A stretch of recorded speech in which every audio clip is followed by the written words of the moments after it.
All right. So again, welcome everyone. Happy non-monogamy visibility. Let me pull up my agenda. Now, if you have anything as far as technical issues, please DM me. I'm also on Smartt Love therapy. I'm on two computers, y'all, trying to figure this out. But DM me if there's any technical issues, and then you will be muted. So panelists, again, if you mute yourselves, just let me know and I can ask to unmute you. But your questions, put them in the comments. I already saw some people asking for the playlist, so I will make sure that I send that out to my follow-up email. And for your questions, we will, if we have time, answer them at the end. I will try to take note of the questions in the comments as you're writing them, but we will have a section at the end. If we can't get to it in time, definitely got you, Dr. Chris. Definitely email me, and I sent that out in the email, but I can also resend that as well. So let me get you. All right, there we go. Okay. Let's see. Anything else? Got the recording. Thank you, Kato. And then yeah, just excited to be here. And oh, who am I? So my name is Raquel A. Smartt. I'm a licensed marriage and family therapist at Smartt Love Therapy in California. I'm also a happiness coach at Manifest Realities Happiness Coaching. I host events like this as well as reflection and check-in sister circles. And then when I'm not doing that, I'm also a blogger and a YouTuber on my channel and blog LifeIsRocqi, Raquel, aka Rocqi. So that's a little bit about me. And then let me run back through the rest of the tidbits. So on my blog and YouTube channel, I just reflect on life, but I also center a lot of my content on motherhood as well as polyamory. My pronouns are she, her. I'm originally from Maryland, but I currently live in the state of California. The type of polyamory I practice may be a little controversial depending on who you ask. It is ethical hierarchical polyam. We can talk about more of that later. And how long have I identified as polyamorous? I've identified as polyamorous for the last 7 years, but have been questioning monogamy as young as 9 years old. And without further ado, let us get into our panelists. Oh, so excited to have you all here with me. I've been following y'all for years. These years. I started my journey researching. I found some new people along the way. I'm so excited to have you here. Gotta start off with Evita. You have been my emotional rock through this journey. Oh my goodness. Every time I'm going through something, I feel like you posted it. I'm like, was you speaking to me? Was you aiming for me? Because so thank you so much for being here. Please go through and introduce yourself. Let the community know who you are if they don't know already. But thank you so much for being here. I hear that so frequently from so many people that it's quite comical. I also think that it just highlights that the things that we experience in non-monogamy are actually not as unique or isolating as we can sometimes experience them. It's literally me just talking about it, but it speaks to people. So hello, everyone. I'm so happy to be here. Thank you, Rocqi, for having us and for, putting this panel together. I'm really excited to be here. I'm also excited to be here with my panelists. These are all people who I respect in the community. And so I'm very grateful to be here and be talking with everyone here. So my name is Evita Levita Locus Sawyers. For those that don't know, my pronouns are any and all, or they, them. I am Black, I'm queer, I'm non-monogamous. I've been non-monogamous for over a decade. The non-monogamy that I practice is egalitarian, typical consensual non-monogamy. I would even say it's somewhat RA, relationship anarchy. I feel like it's getting there. But yeah, that's the non-monogamy that I practice. By day, I am a statewide prevention manager. I work for an organization that assists people living with HIV and AIDS, and we also do some HIV and AIDS advocacy, queer health advocacy, sexual health advocacy, things of that nature. And so I work in HIV prevention by day.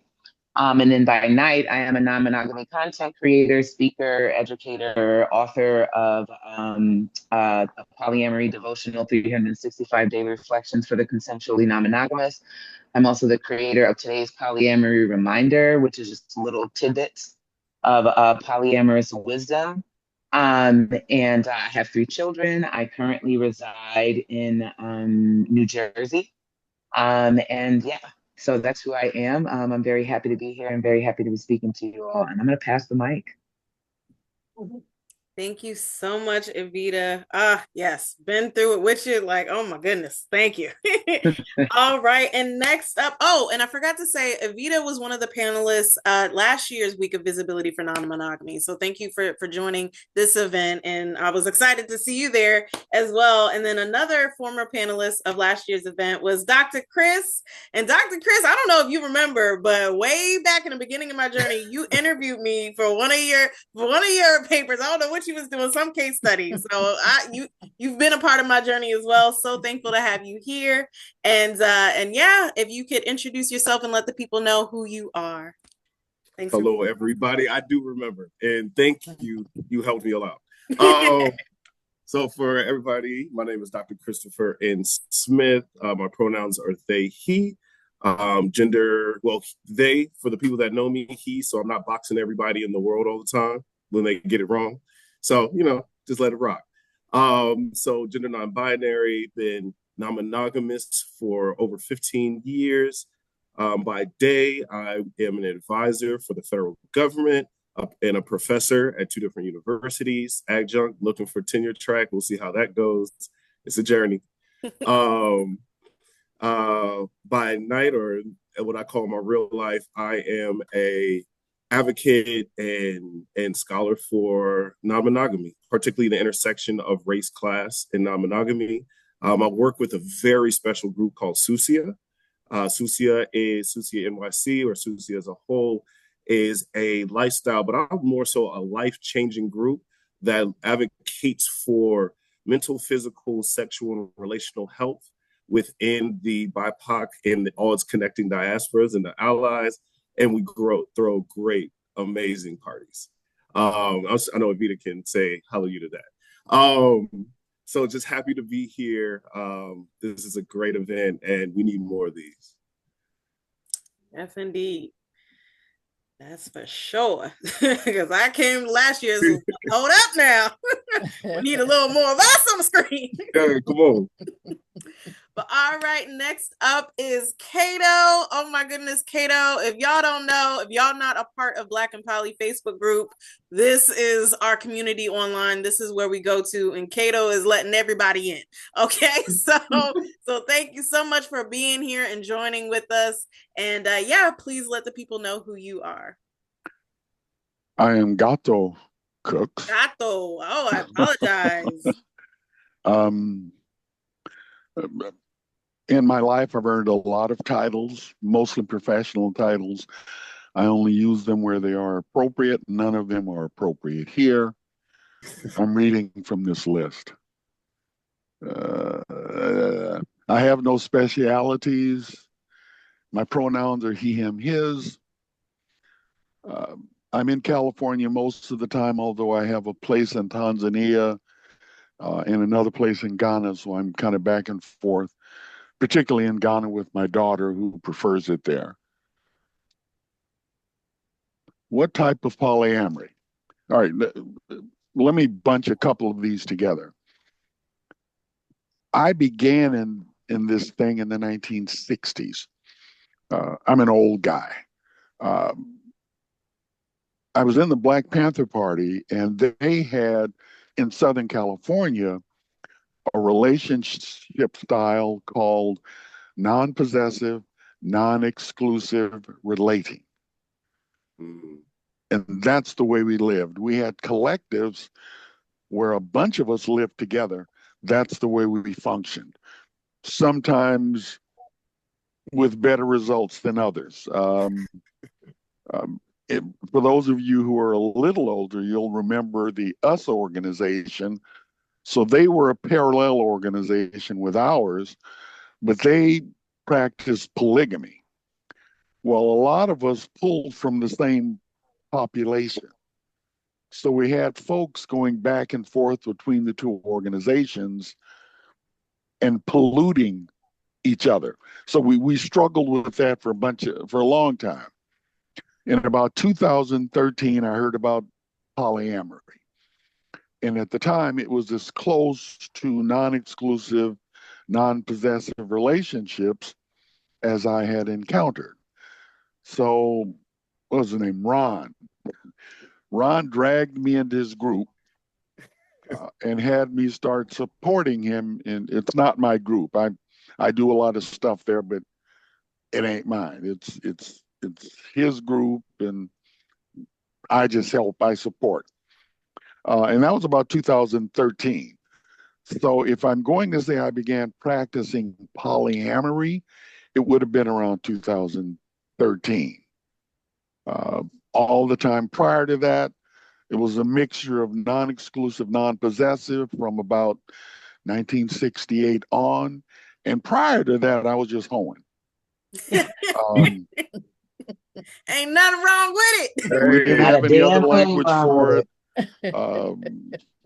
And it was big fun, and it was less oppressive than pimping. So I just hoed. And that worked out pretty good for me. All right, go ahead now.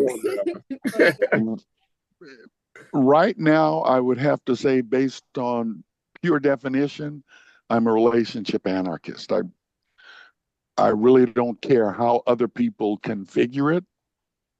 If we agree to this thing, then let's do it. I don't care what else is going on in your life. Let's see, what else? I'm in the middle of a work day. Right now I'm doing engineering management. So I have to shift gears to do this other thing. I think I've answered all the questions. Thank you so much. He, him, his. He, him, his. Mm-hmm. Thank you so much, Gato, and thank you for correcting me on that pronunciation. I realized this is the first time we're actually meeting. So thank you again for sharing who you are and that history lesson for sure. And yes, I feel like a lot of things are online now, but people are doing in-person work. So shout out to Gloria. I didn't even know you was doing this work. You was like, I'm over here, I'm doing this. So let the people know who you are. Tell them about yourself. Thank you so much for being a part of this panel. All right. Well, I'm Gloria Jackson Nefertiti. My pronouns are she and her. And let's see. I identify as solo polyamorous. That's something that I started identifying as, oh gosh, maybe over the past 8 years or so. But I've practiced non-monogamy since the mid-1980s when I lived in Portland, Oregon. That was, like right after I left the church, because then I started discovering a lot of things about myself, like discovering that I was attracted to women and femmes. And yeah, and so let's see. Oh, and right now I'm one of the co-hosts for this online group called More Amore. It's a non-monogamy discussion group. And I can put the link in chat in just a little bit. But it's through the Center for Sex Positive Culture in Seattle, Washington, which is where I live right now. Yes, and it meets the second Sunday of every month, and it's from 3 to 5 Pacific time. And let's see, what else? What are the other questions? Yes, I mentioned, since the mid-1980s, I had identified as polyamorous, even though at that time it wasn't called polyamory. I mean, I'm guessing it was maybe like in the late 80s, the early 90s that the word polyamory even, came to be. But at the time, it was called open relationships. And so you might figure that it was very, very couple centric. And so all the people who I dated were, coupled, basically. And there were rare situations where I was never in a triad situation, but I was, definitely involved with the couple. But like I said, that was very rare. Um, let's see, and I'm trying. Oh yes, and one other thing that's really important. I do presentations, and one of the presentations that I do is polyamory 101. And and I've done that for conferences in person and online. The last place I got to present it was in Saskatoon, Saskatchewan, for the Pandemonium in the Prairies kink conference. And oh my gosh, that was so fun. I'm definitely going back next year. And oh my gosh, I keep feeling like I'm missing something really important. And I also have two sweeties who I've been with for more than a decade. One of them I've been with for 19 years, and and it gets better all the time. Let's put it that way. I wish that I saw both of them more frequently, like I did before the pandemic. I would say that's the only low point for me. But other than that, I think that's all I have to say for now. But believe me, I'm going to have plenty to say throughout. All right. Thank you so much to our panelists. Thank you again for being here and just sharing your wisdom already, just based on your experiences and the work that you do. So we definitely, if you didn't guess, gotta break down some definitions. I don't think Taylor got to introduce herself. Can we have Taylor introduce herself? Oh yes, sorry, you're on my screen. I thought she was going to get there. Taylor, I'm so sorry about that. I felt like I was going to pick you up right now with definitions. But yes, let us know who you are, because we know you've been around as far as giving the wisdom and the definitions, which we're gonna get to. But yes, Taylor, thank you so much for being a part of this panel. Sorry about that. Feel free to let everybody know who you are. No worries. Thank you, Evita. Hi, my name is Taylor Sparks, also known to some people as Mariposa. My pronouns are sex goddess. That is my one and only pronoun. I am an ethical non-monogamy coach, helping individuals, couples, polycues transition into ethical non-monogamy or through ethical non-monogamy, where they may be transitioning from one love style to another. I am the founder of Organic Lovin', where we specialize in organic and eco-friendly intimate body products, body safe sex toys, sex positive books, erotic educational seminars, coaching, and adults only luxury vacation. I'm the author of An African American Guide to Ethical Non-Monogamy and the most recent African American Guide to Ethical Non-Monogamy, the workbook, as well as the founder of the Ethical Non-Monogamy Quiz, which is a free quiz that is on my site that anyone can take if you haven't taken it, if you're still trying to figure out, am I monogamish, polyamory? I don't know. The quiz will help you out, and there's even a cultural aspect if you're African American as well. Currently living in Cancun, Mexico. I've been here for about 3 years now. I am open, poly, swinging, kinky. Whoever, depends on who I'm dating. I don't like boxes, so I'm having fun with whomever I'm having fun with. I've been polyamorous, open, poly, swinging, kinky for a little over 16 years now, maybe closer to 17 or 18 years. Yeah. Yeah. So that's me. That's me. That's my story. I'm sticking to it. Thank you so much, Taylor. Thank you so much for being a part of this panel. So excited Thanks for having me here. And yeah, so we have some people who've been in the game for a little bit, right? And as you can tell, as culture changes, language changes, right? So we need to understand, come on to all same page of what this language is. So Taylor, since you mentioned it in your book anyway, give us a breakdown of some of these definitions of what in the world is under that umbrella of ethical and consensual non-monogamy. And after Taylor, Gloria, you can give us a poly 101 breakdown just for a little bit more of the polyamorous aspect to it. But Taylor, get us started with the overall umbrella, please. Sure, and there are many there, but I'm just going to give them the ones that we are most familiar with. So they're open relationships where a couple or an individual or both people may decide to have sexual relationships or even just date others with consent.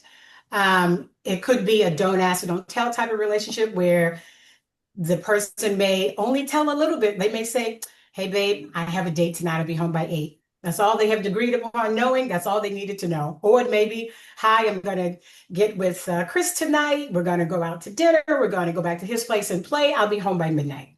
Open relationship. It gives people with varying libidos an opportunity to kind of explore or even just date. Could be just salsa dancing. You have the swingers and or lifestyle people. Swingers are typically couples who are physically non-monogamous, but emotionally monogamous. So they're not looking for romantic connections. They're looking for fun times, fun, sexy, swinging times, fun, soft swapping, full swapping. We can get into that later, where they're doing everything or doing just a few things. You have polygamy, which is more than one spouse. It has its own umbrella. Under polygamy, you have polygyny, one husband, more than one wife. And that could be religious based, which is traditional, or more modern based, where it's just a decision. You have polyandry, which is one wife, more than one husband, which is my preferred style of loving. We need more men in our life. I don't know, women like, I don't need a man. I'm like, every time I take the trash out, I get an attitude, but I digress. And then, of course, we have polyamory, more than one romantic relationship. More than one romantic relationship at the same time with all parties agreeing and consenting and knowing. And so that's just the basics. I mean, that's the ones we know most about. Cheating is also non-monogamous, but it's not ethical. Right. Speaking of hoeing, Gato was talking about hoeing, prostitution is non-monogamous, but that's commerce, right? That's a pay-for-play kind of thing. So there's a 100-mile rule, there's lots of things, but that's the main ones that most of us are familiar with. Gloria? Yes. Yes. So there are so many forms of non-monogamy. Basically, non-monogamy is the umbrella, and under that umbrella is polyamory. And as Taylor said, swinging. Oh my gosh! And there's also so many different names for polyamorous relationships. Taylor had also mentioned don't ask, don't tell. And by the way, let me point out that because I had gotten burned in a relationship that I was in for, oh gosh, almost 2 decades, where I met this person at a poly potluck in the 1990s. But gradually, as the relationship went on, I started feeling more and more like I was his mistress or the other woman. I met his wife once, but I just started to question how much she actually knew about me. And so if someone tells me that they have a don't ask, don't tell situation, I'm not going to be very anxious to get into a relationship with them. I mean, for all I know, I might be able to trust them, and to trust that they're telling the truth. But because of the situation where I got burned, I'll probably keep thinking to myself, well, how do I know that this person's telling me the truth? How do I know that his wife actually knows about me? Sure, he's saying so, but how do I know that? So let's see. And then there's also friends with benefits, which where people 2 or more establish a friendship with each other that would include sexual activity. Oh my gosh. And then here's the favorite form of polyamory for me. well, besides being solo poly, let me just start with that. Several years ago, I had a chance to play with someone at the Center for Sex Positive Culture, where I'm a member in Seattle. And I was with my partner at the time. And when he found out that this person I wanted to play with was a bisexual man, he said to me, this might sound silly, but I'm just not comfortable with you playing with a bisexual man. Mm. Well, I didn't know what to do or say in that situation. So all I did was just go to him and say, I'm sorry, it looks like I'm not going to be able to play with you after all. And so from that moment on, I just decided, I am never, ever going to let somebody, tell me who I can and can't date, and to make those rules on me. So that was when I decided that I'm solo polyamorous. I call the shots. I'm my own primary partner, and I decide who I'm going to date.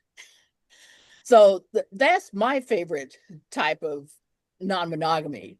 But my other favorite is kitchen table polyamory, which I think Tick Wolf was the one who came up with that term, kitchen table polyamory. And basically what that relates to is, or what it refers to is poly relationships where everybody in the polycule is comfortable, just sitting together and hanging out, basically, at a kitchen table with a cup of coffee or whatever, just they have that comfort enough that they can just hang out with each other. And that's my favorite form of polyamory. So there's so much more, obviously that I could say about this, but I'm sure it'll be coming up. Can I chime in? Yes, please. I think we would be remiss if we also didn't mention relationship anarchy, which is a very major Yes. form of non-monogamy. I don't know the exact definition of it.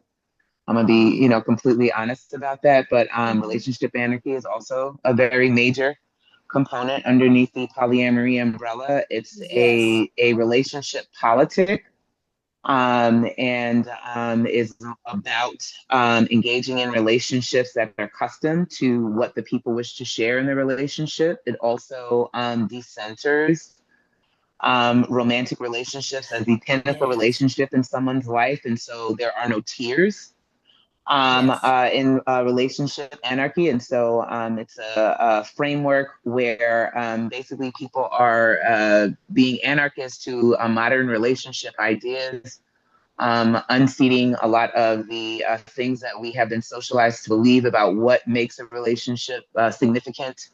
What you can share. So you can have a romantic relationship with someone who you don't sleep with. You can have a sexual relationship with someone who you're just platonic with. And then also, you're not categorizing or ranking your relationships in terms of my romantic relationships are more important than my friendships. And so relationship anarchy is also a very major component of non-monogamy. A lot of non-monogamous people identify as relationship anarchists. Yes. Thank you. Thank you all so much for just bringing some insight to some of the things that you identify as, some of the things that you work with. For all the newbies in the room, yes, it is a lot of language. It is a lot of language. Like you gotta dive into the research. Check out Taylor's book, okay? Because you gotta dive into the research. It's a lot to understand the language that we're using because you are walking into an established community, culture, history, and it's important to understand if this is something for you, how to navigate within that, right? Yes.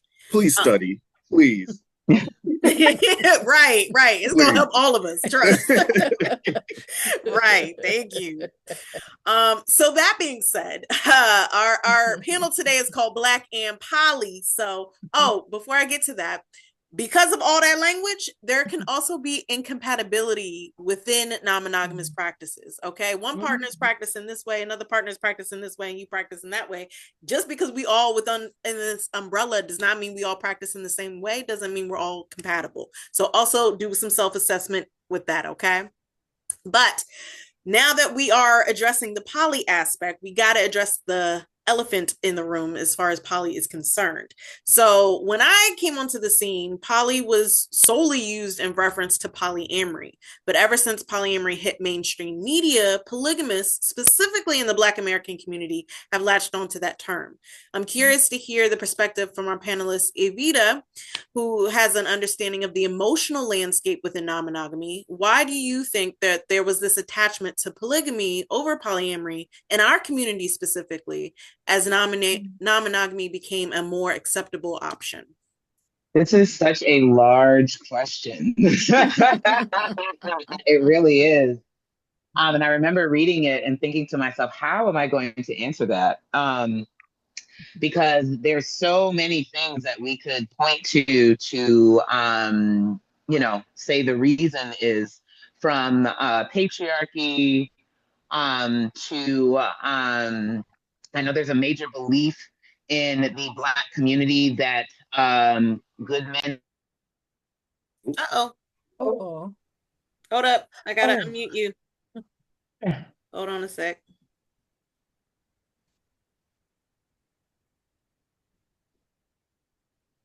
I'm asking to unmute you. There you Got go. me. Okay. So there is an idea in the Black community that good men are scarce, that a lot of our men are incarcerated or not available. And so one of the reasons why not polygamy, but polygyny specifically is pushed is because it's like, okay, I've heard that, we have to share the good men, because there aren't that many, which I think is rather insulting, honestly. So when I was thinking about this question, I'm going, well, why do I think this is myself? What is my answer? Because, we have the answer, and then you have your answer.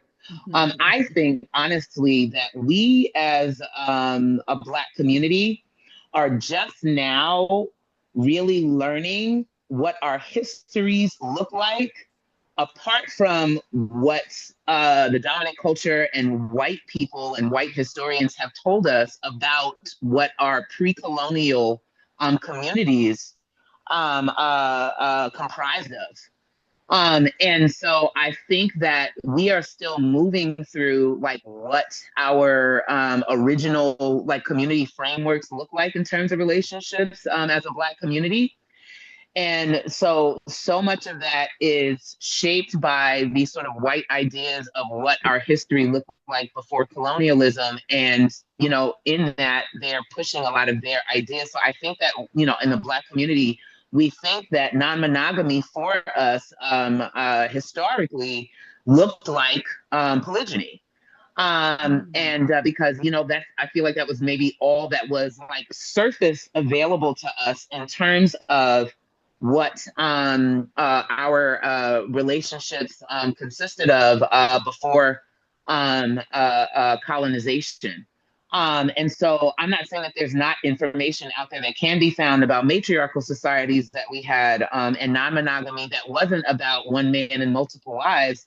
But, I think that that information is just now coming out, and it does require a good bit of digging to find. I also think, and another thing that came up for me specifically is we have a source wound in our community around the quote unquote actually I won't even say quote unquote because it actually did happen. It does occur, the emasculization of Black men. White supremacy sort of at once having this weird sort of fetish with like Black masculine power and also this fear of it. And so it attacks it.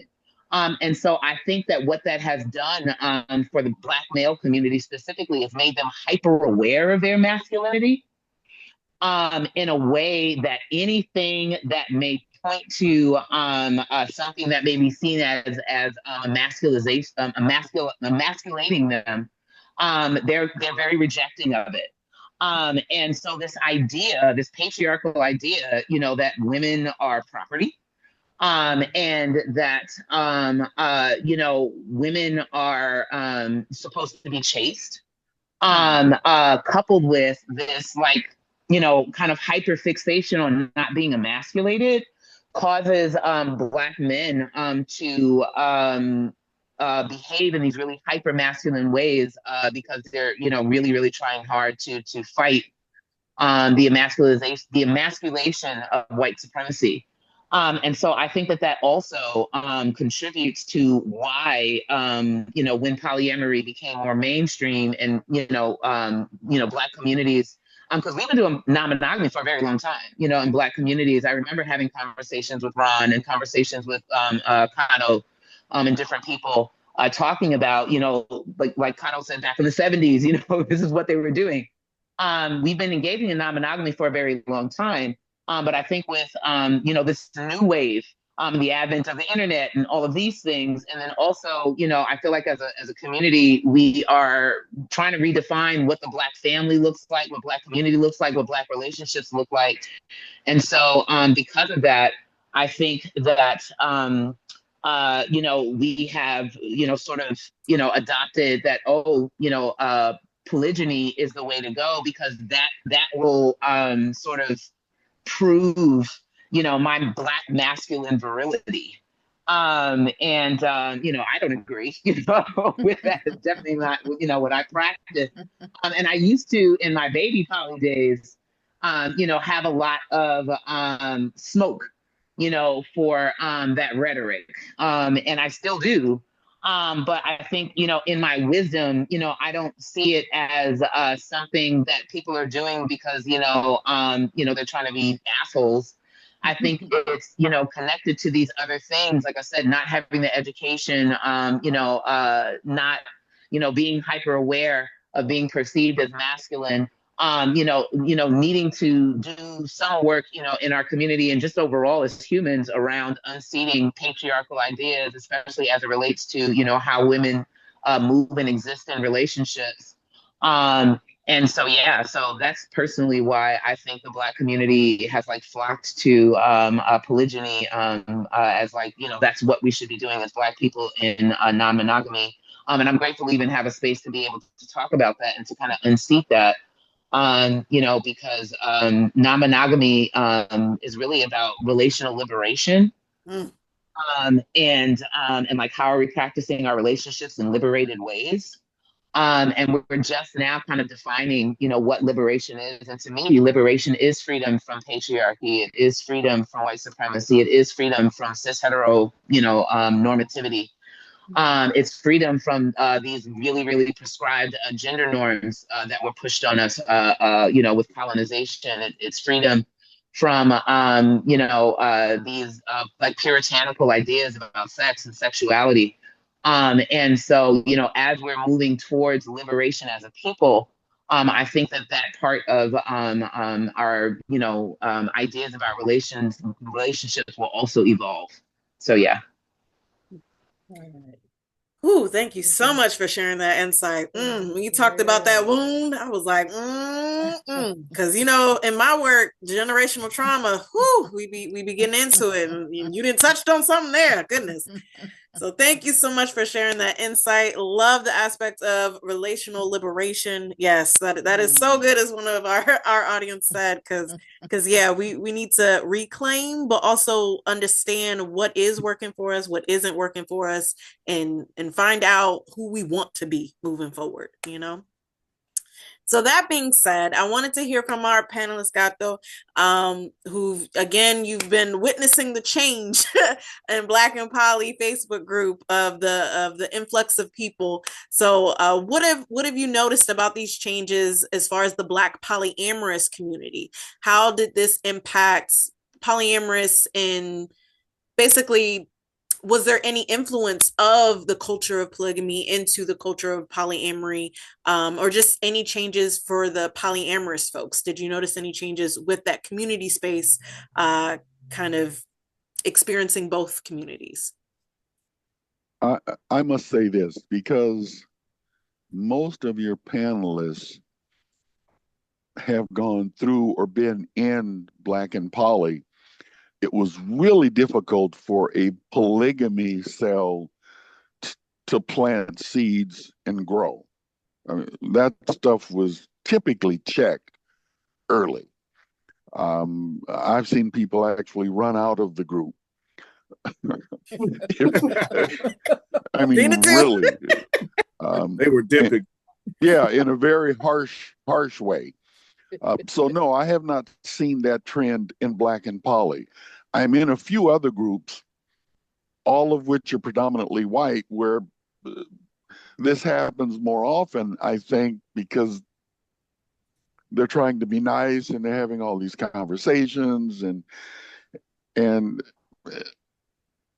Black folks, this is going to sound a little stereotypical, but Black folks just ain't having it. I know that's right. So, yeah, I haven't seen that kind of influx. In fact, over the last few years, we're getting a lot more people who are curious about the relationship as a whole, and a lot of them are not coming in with preconceptions. Now, there are always some people who slip in who are looking for a very specific thing. And those are the ones who tend to get disappointed most. And this is just my experience and my perception, is that the people who come in wanting to know, just open to just tell me what this thing is and how it works in different ways, tend to have the best success. Someone once asked me, I think I mentioned I'm more a relationship anarchist than anything, because I don't want to conform to anything at any time. I might change my mind in the morning, and I'm going to do that. But someone once asked me about my he, him, his, so you're straight.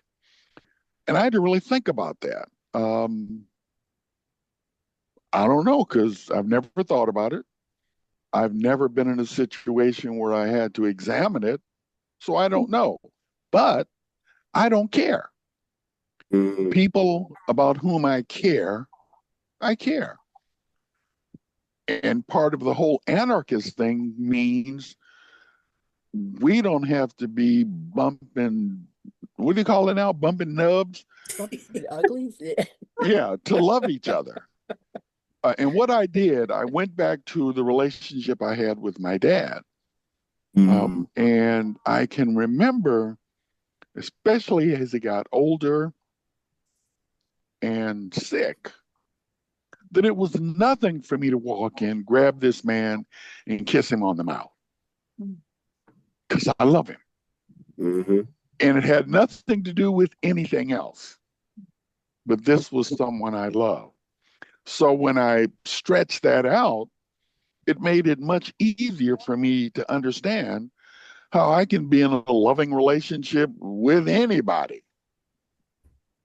And it doesn't make me a certain body.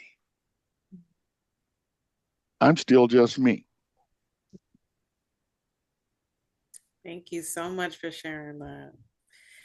Yeah. And I wanted to put it to the rest of our panelists, if you had any other comments about just the change in culture, the change in community with this conversation of polygamy versus polyamory, specifically within our community. I would say, and this is something I've run into a lot when I've done panels or spoken at different events across the nation. It's a lot of walking in with, and we preconceived notions, conditionings that are patriarchal based. Is the idea of these norms and conditioning where the male of the human species is supposed to be the power bringer, they're supposed to be the dominant, they're supposed to have all the support. And the issue is, in all relationship structures, we walk into that with the idea that that's the norm or that's what's right more so. So they automatically see poly and it goes to, oh, I can have a bunch of women, or I can have a bunch of partners, or I can have a bunch of this, and I should be in control of it. It's a sense of ignorance and that we all have. And if we, first of all, I love the word ignorant. If you get offended by the word ignorant, you're not going to like it because it does not mean you're stupid. It doesn't mean it just means you don't know. And a lot of us walk into these things not knowing the definitions, not knowing the expansiveness of it. And we just replicate what it is we've already been conditioned to. And then when we are confronted with the fact that things are different, it blows our world up. There's a lot of discomfort. You can get a sense of curiosity towards it. Some people completely retreat because you're literally unfolding and unbinding yourself for something that's been put on to you generationally and is the major defining norm of the day. So I guess if there's anything, y'all read. Like we got multiple books across these panelists, y'all. Lord, read. And like everybody who on social media that says that they are a poly expert or a poly scholar, or they're really using this platform to get more views, everybody's going to have a different idea of how polyamory operates. However, not everybody, just like not every pastor in the church has been educated, not everybody on social media has done the work. So be careful of where you're getting your information from. Everybody has an idea, but those ideas are always founded in something. Yes, true that. Thank you. Thank you. And I bought your dissertation, Chris, when it first came out. I appreciate you. Yeah, so proud. So proud. That was a proud day. I cried a lot. Oh, wow. That's all right. So I'm seeing some of these comments. So while we on this subject, does anybody want to address generational wealth and how it's crept into some of the polyamorous community? Define wealth. Right. Talk about that. Just put a pin. Just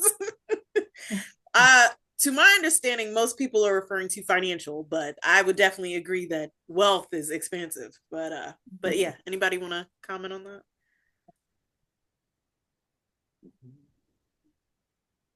I mean, I do know that some of the ideas that we see in the Black community around polyamory is about nation building, wealth building, et cetera, so forth and so on. You see that a lot. You know, I'm not a historian, you know, a lot of these things are things that I know, but the idea of marriage and relationships as a site of companionship and love is a relatively new one. Absolutely. In terms of like the breadth and the scope of relationship history.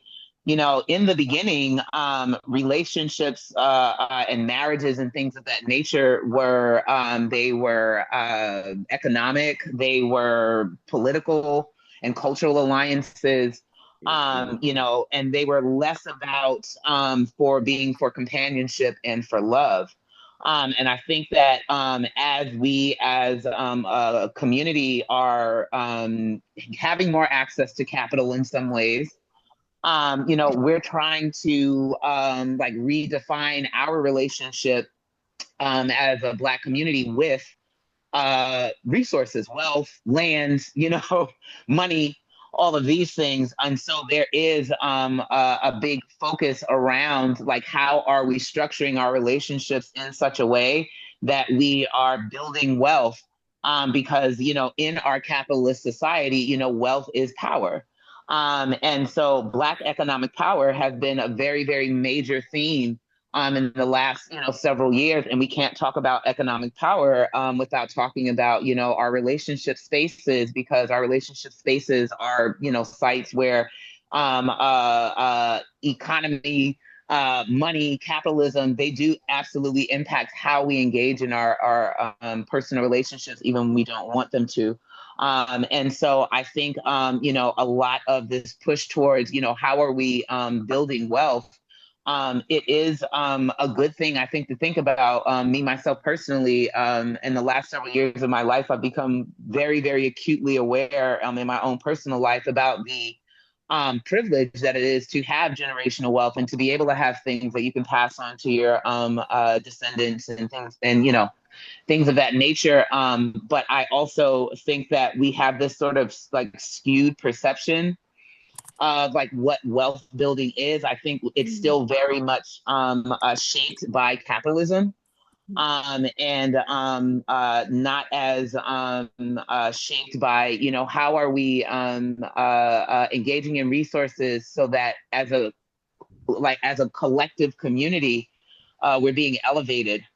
And so while I do think that there does need to be some, you know, reexamination of how we are engaging in relationships and, you know, in the context of like personal wealth, I also do think that, you know, when we like sort of like, you know, like have this hyperfixation on our relationships as, you know, sites of wealth building, that they can become transactional.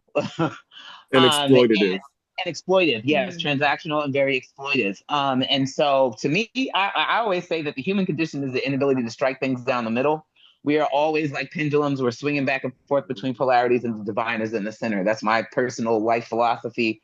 And so I think that, you know, everything in life is about balance.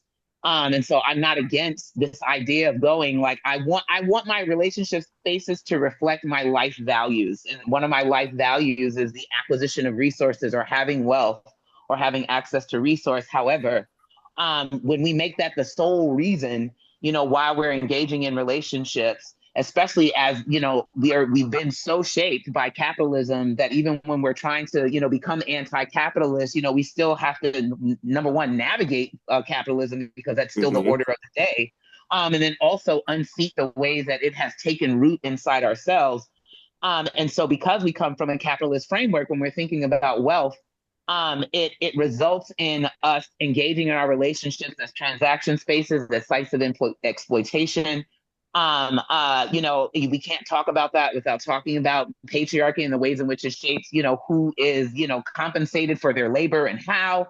And so I think that, you know, there's just overall Black people are wanting to discuss, you know, how do we access wealth and resources, because that is power.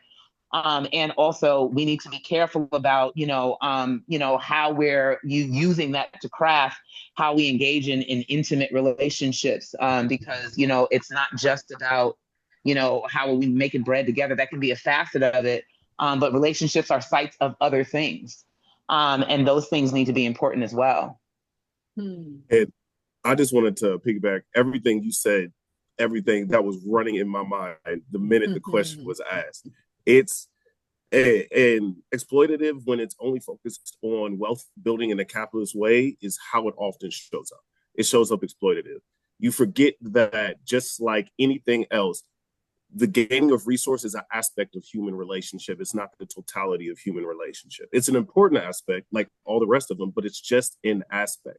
And for us as a demographic who have been generationally deprived of so many resources, it's very easy to fall into that trap of looking at this as a way to combat capitalism, to combat discrimination, to build places of security and safety, whether financially or with food or with housing or with the like. But if it's your only focus, you're going to miss another pivotal part, which is taking care of the dynamic nature of humans, period.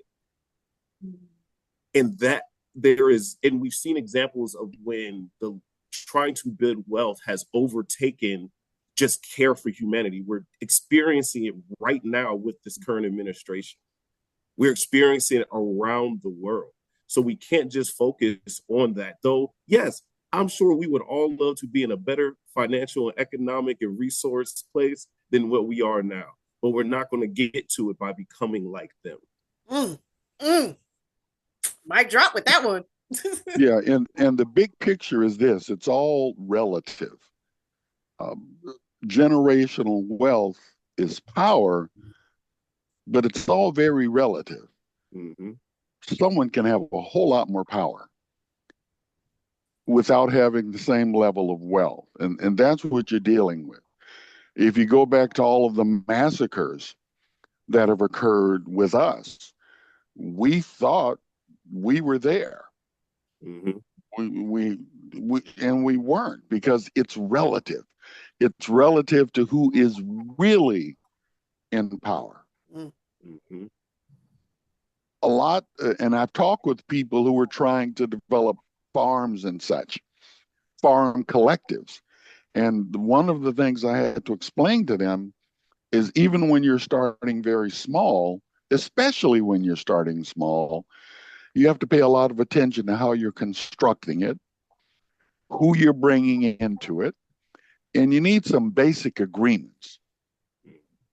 Otherwise, there'll be three of you who think this is one thing you're doing, and four others who have a completely different notion. And there's always one or two who are waiting for it to get big enough so they can snatch away from all of you. Mm-hmm. So it's very relative. And because I am an anti-capitalist, I have difficulty buying into it. But that's my own bias. That's not to say it can't work. I just don't think it can. And that's all right. Thank you so much for sharing that wisdom, you all. It's a very interesting conversation as we try to navigate, our Blackness, and then entering in the relational freedom, as Evita called it. It's an interesting dynamic to navigate, trying to understand those parts of us, and like you said, the pendulum, like, where's the balance, right? Because we still live in this country, right? So how do we navigate it? How do we navigate our relationships? So thank you so much for sharing. So our conversation so far has been for the people who are open and willing to explore non-monogamy. But we cannot forget that polyamory is not a protected class. People have legally been fired, evicted, lost custody of their children, and dishonorably discharged from the military, all just for being polyamorous. In fact, last year, Oakland, where I am, and Berkeley, California, became the third and fourth cities in the country to offer legal protections to polyamorous families. Oh. Yes, shout it out. So outside of the legal ramifications, I would like to hear from our panelist, Dr. Chris, who has background in academic research, as well as the American Psychiatric Association's Non-Monogamy Task Force, shout out. So Dr. Chris, what stigmas does specifically the Black community face when it comes to non-monogamy, and how that contributes to being in the poly closet? So, I will try to shorten the dissertation to a couple of minutes. I want everybody to understand, first and foremost, that being African American, being Black, your existence here, it can be very happy, it can be very great. We're very good at a lot of things. We do a lot of things amazing, and we're absorbently beautiful. Also, we continually face intersectional stress and stigma that's compound. By that, I mean compounded, which means there's multiple layers to it. They intersect. There's multiple layers. It can be with gender. It can be with finances. It can be so on and blah, blah, blah, blah, blah. They're complex. It's not as simple as, oh, these people just hate me. Some of this is systemic in order to maintain a power structure, and they're interwoven to make that continue in every aspect of our life. And it's consistent. It's consistent. So I always like to say the triple C is compounded, it's complex, and it's consistent. So some of the stigmas can be particularly around us as African Americans, is a sense of that we're hypersexual and we're always hypersexualized. This really does stem from slavery, Jim Crow era policies and ideas that looked at us as breeding mechanisms for work, but also as points of exotic and erotic desire that literally it destroyed our humanity. The idea that because of that hypersexualization, the idea that all we focus on is the sexual component of relationship structures, that we are breeders, that we are, and I hate cuckold. Like I hate the idea of me wanting, like some white man wanting me to fuck his wife. I don't like it. I know some people may. Cool, not for me, because it just shows that hypersexualization and that idea that we are these bulls.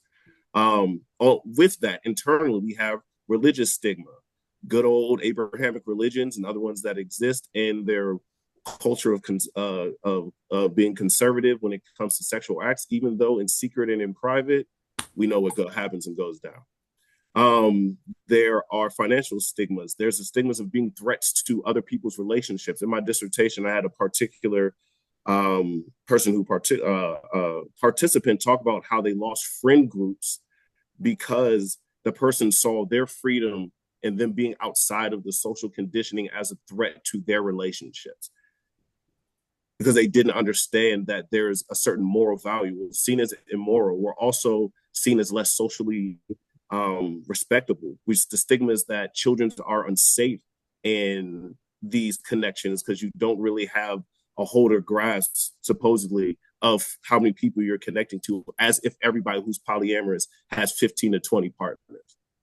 Some people barely have two. So it's that stigma that it's unchecked. And if you actually look at the statistics, the majority of rape or sexual assault or abuse happens from in the family. So you're looking at your uncles, aunts, and cousins, if not your mother or father. So we need to get that clear.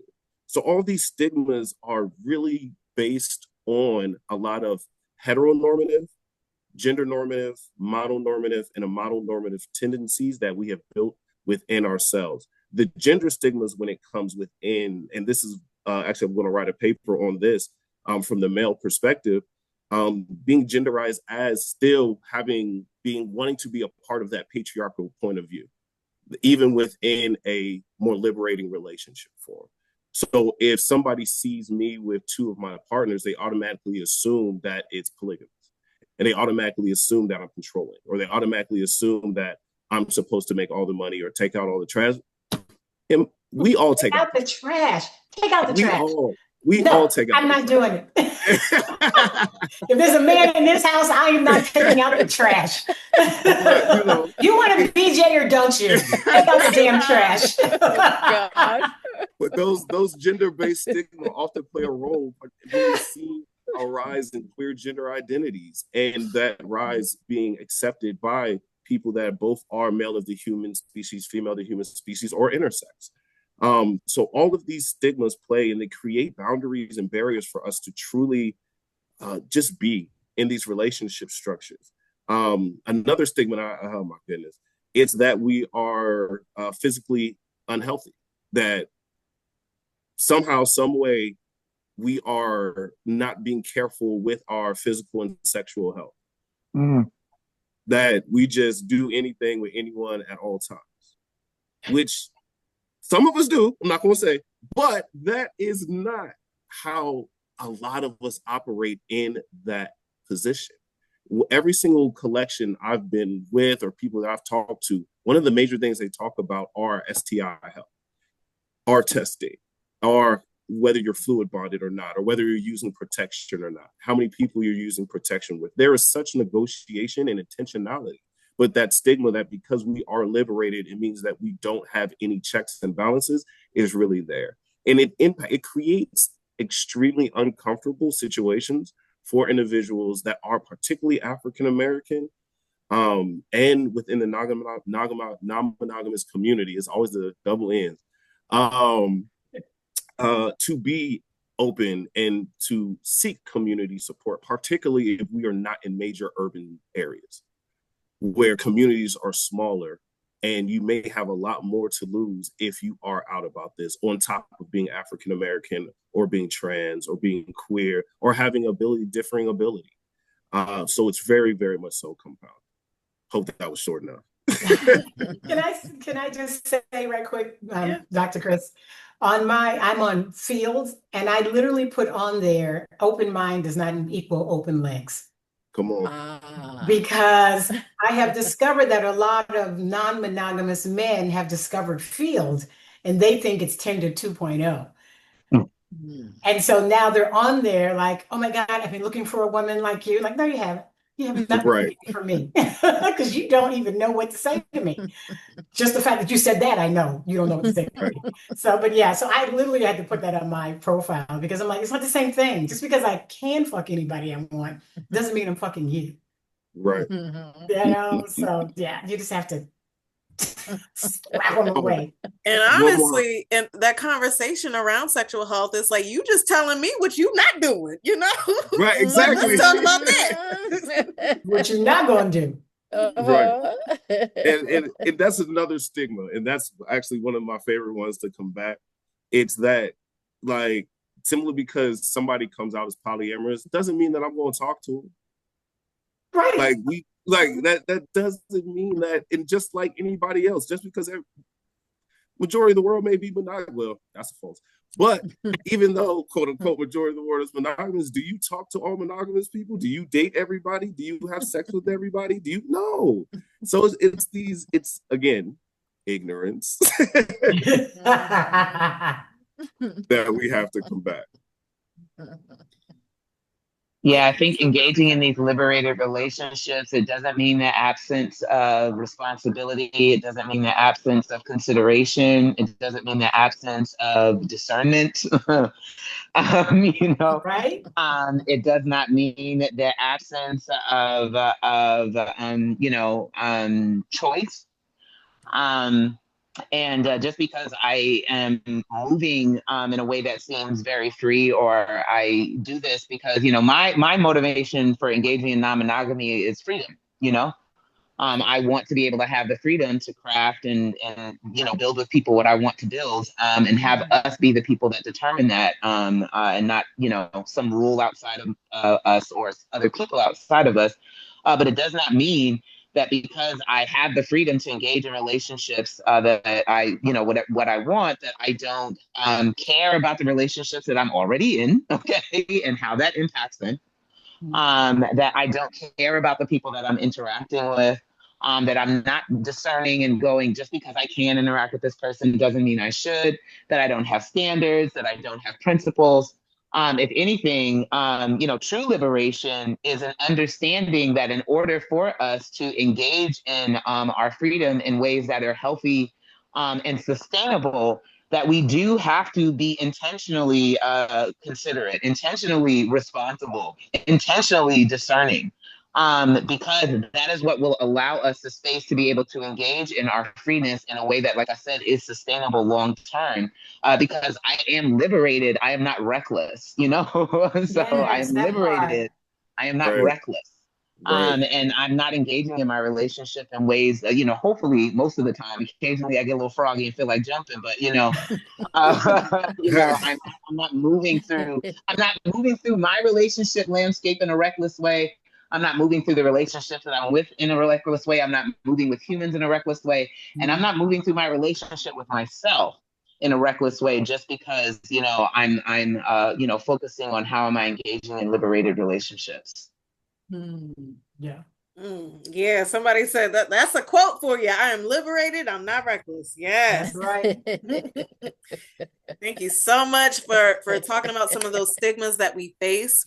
I wanted to hear from Taylor and then back to Evita about how being married and polyamorous or non-monogamous can add to the stigma. And if Taylor could break us down with a little history on Black marriage in the US and how that also may be a contributing factor.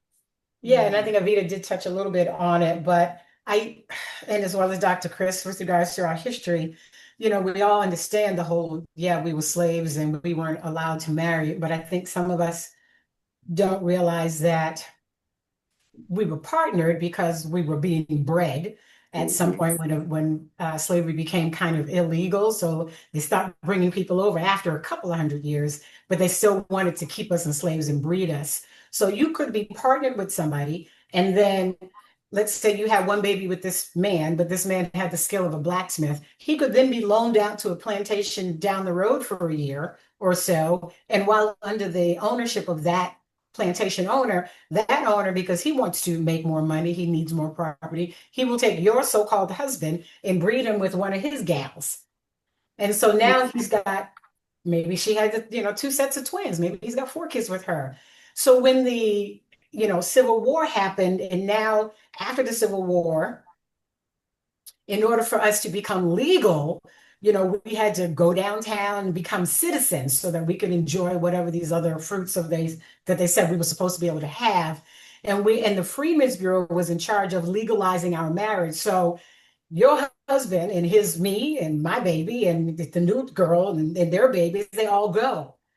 And they're told, well, no, you can't have no two wives. We're not doing that heathen shit that you did on the plantation. And the Freedmen's Bureau would then decide, well, since you got 4 children with this one, only one with this one, you're going to marry the one with the most children. And so now I, who only has 1 child with you, but has been with you the longer time frame, so to speak, now I'm left with no husband, no protection, no father for my child. And I'm just left to wonder. And most of us ended up back at the plantation, or we're forced to marry, because once we married, then the plantation owner was then left off the hook of being responsible for us because we were still property, right? Even though the slavery was over. But if we go back to that plantation, we're still kind of his. So we were then forced to marry, even if we didn't want to marry some of the people, just because we were partnered with them on the plantation. We're like, but I don't love him. I love him. I want him. Like, nope. And then we were penalized. And this was all structured around the Christian Bible, the patriarchal head of the household, which, we had never done for 400, 300 some odd years. That the Black man was not the head of the household. The woman was not the head of the household. But we were forced to do this European structure of marriage with this patriarchal system, and then to follow this Christian Bible. So although 300 some odd years had passed when we were originally kidnapped, the ages that we were women, we were getting kidnapped at 15 and 13 and younger. Those girls were already married. They might have already been in an established polygynous relationship or polyamorous relationship, because polyandry has been around as pretty much as long as polygyny has been around, right? One woman with more than one husband. Some places in Africa, not that many in South America, it is still being practiced in places in China and Nepal, where the woman marries, called fraternal polyandry, marries brothers. So what was forced upon us, and then we eventually acquiesced to, was this patriarchal system of Christianity, with the man being the head of the household, the woman losing her name, because that is not typical in Africa as well. We lose our name, we lose our rights, we lose all, ways of property and anything, and we fall under this guise. And so moving forward to where we are now, and why we get, those of us who are in ethical non-monogamy, get so much strife and so much pushback from the Black communities, because we have come to believe that the Christian way is the way. And I've said to people, you realize that, the ethical non-monogamy was around, way before Jesus walked the earth. Even before marriage, we lived in communal tribes, and there was no "you're mine." It was like, I'm sleeping with you tonight and you tonight, and the children belonged to everybody. And until we started having land and owning buildings, that's when the inheritance came in. That's why it was important to know who your child was, so you could pass that along. In my own marriage of 25 years, we transitioned into an open marriage first. The 12 years into our monogamous marriage, we didn't come from infidelity on either side. And then we kind of backed into the swinging thing. Kind of backed into the swinging thing for a couple of years. We did that for several years. And then I was introduced to polyamory and kink. And I'm like, oh my God, I love this. I want a boyfriend. No, I want 3 boyfriends. I want a dom. No, wait, I am a dom. Fuck. And then my husband was like, we're doing what now? He's like, I don't want a girlfriend. I'm just gonna get my pussy and come home. And I'm like, fortunately, we're not attached at the hip. You do you, I'm gonna do me. And that's how it was until it wasn't. But a good book, when we talk about history, and Dr. Kristen and Evita both said, read and understand your background. Some of my research for my book was from The book is called Black Women, Black Love, America's War on Black Marriage. Because from the moments we hit the shores up until now, our marriage, our relationship has been torn apart, it's been torn apart through drugs, through locking up our men, through emasculating, Black men and the amazing men that they fucking are. There is nothing better, right? From this white system in the United States. And so you have to know where we come from. It's not just the kings and queens kind of thing, but that we come from families that were strong. And the fact that if you're here and you're listening to this, it proves you come from a very strong lineage, because there were millions that didn't make the passage, so they have no ancestors. There were millions who didn't make it through slavery, so they have no ancestors. So just the simple fact that you're here proves where the seed from which you come. So that's my story, and I'm sticking to it. Wow. And that's why we had to keep it Black, y'all, because y'all in church, like in the spiritual church, not what we were just talking about, but right. Just in community with one another, and just speaking that love and connection, and the reclamation of who we are. I love that. Thank you so much. Evita, did you want to just share any thoughts? So can you repeat the question again, just so I can make sure that I know what I'm speaking to? Yeah, sure.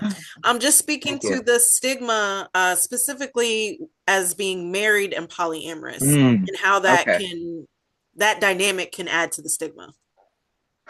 Well, first of all, I want to say that a lot of Black survival in America very much depended on our ability to assimilate, and to be upstanding Black folk, we're, heavily scrutinized if we do anything that's seen as deviant. Right. And so, respectability politics is a thing, this belief that we're safer if we keep our noses clean, and we follow the kind of good Christian order. Because that was a site of survival for us as Black people.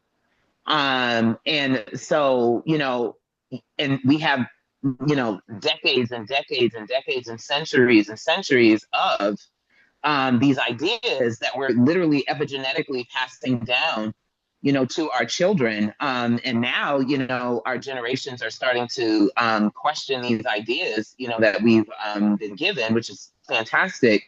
And also, they didn't come from, like I said, they didn't come from, just Black people wanting to be restricted and assholes and judgy and all of those things. They came from, if you were doing something that drew attention to yourself in a negative way, it could literally be your life at different points or in different circumstances.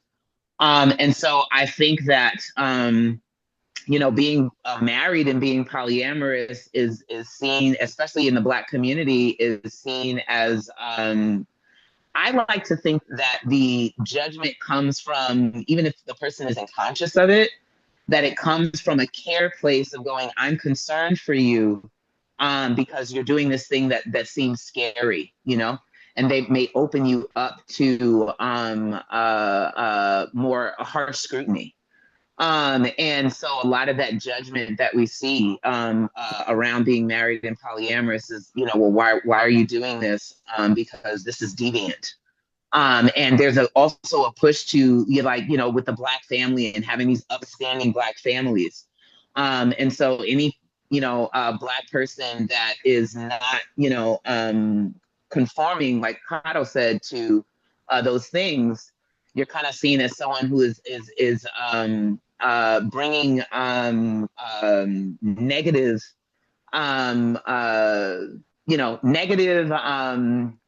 My words are not working right now, but like a negative gaze, to our community. And so And so I think that, there's this stigma that if you're married and you're non-monogamous, that you must not, you don't love your spouse. A lot of things that I hear is, why would you do that? Why would you get married to just be with other people? Marriage is very much tied with exclusivity in our culture. And so there's a lot of that. I think, like I said, there's a lot of stigma for being Black and married and polyamorous, is that, it's a lot of it's respectability politics stuff. I feel there's a lot of it is respectability politics stuff. And so it kind of comes from, that space of going, we want to, I even see it in the polyamorous community, not necessarily around marriage and stuff.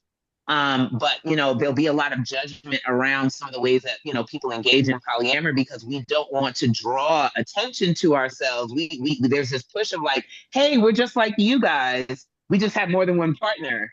And so if there's anything that may seem salacious or that we feel would potentially ruffle the feathers of the dominant monogamous culture, we tend to kind of have a little judgment for that, because we're kind of trying to recommend ourselves to the dominant culture, instead of being like, fuck that shit. You know what I mean? So like, how I engage in my relationships, if it's consensual, if it's above board, if, I'm engaging with consensual adults, those are not statements of my moral fabric.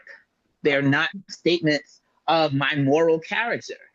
They are choices that I'm making for my relational fulfillment. And as long as I'm engaging with people in ways that, like I said, are healthy, are consensual, are not abusive, are caring, are loving, are, communal, I'm not, my relationship is sites in terms of my choices, not the things that I do or the behavior or how I engage in those relationships, but in terms of me determining the kinds of relationships that I want to have, the kinds of people that I want to sleep with, the kinds of, people that I want to be with, and how I want to structure my relationships in ways that suit me. Those are not statements of morality. And for a long time, our relationship choices were statements of morality. It's like, if you're engaging it, if you had to get married, that's a moral judgment. Why are you not married? Because that's seen as something that is morally right to do. Being heterosexual is seen as something that is morally right to do. Being monogamous is something that is seen as morally right to do. And anything that you choose that isn't those things is seen as, some, sort of deviant behavior that is indicative of you having a low moral character. And that's just not true. And so a lot of what we're pushing up against is this idea, that our relationships assign moral value to us, and you get higher moral value if you engage in these ways that have been pushed to us, like kind of like what Taylor was talking about. Thank you so much for sharing that insight. Ooh, we getting deep in here, y'all. So the last thing with the stigma, and then we will move on to other fun topics. As polyamorous parents, there's also a lot of stigma. Now, I heard throughout the panelists, some of you all do have children. Not sure if you're out about that publicly, or if you share about what your experience has been like with your kids. So feel free to pass. I myself have a 2-year-old with my husband, and just curious about thoughts on stigma against polyamorous parents. And that can be in terms of school systems coming out to children, or even understanding the aspect of communal parenting and where we come from as a people within that aspect, and putting the polyamorous spin on it. Any thoughts from any of our panelists? Yes, can I jump on this one because I have so much to say? Let me go on after you. I have so much to say about this.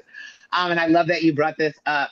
Oh God, so many things jumped out at me. Number one, one of the things that I do hear in terms of stigma and polyamory, and it'll be, I had a friend who had CPS called on her because someone told them that she was having these wild sex parties in her house when her kids were home. It was absolutely not true. And so there's this belief that we're exposing our kids to our lifestyles. Like I was like, I'm not having sex, with my kid in the room. stuff like that. Like, right, like if Like you as a parenting goes out the monogamous window. person aren't having sex with your partner in the room, like, why do you think I am? Because I'm not monogamous. I also hear the one of the things I hear about being polyamorous and a parent is this revolving door of partners.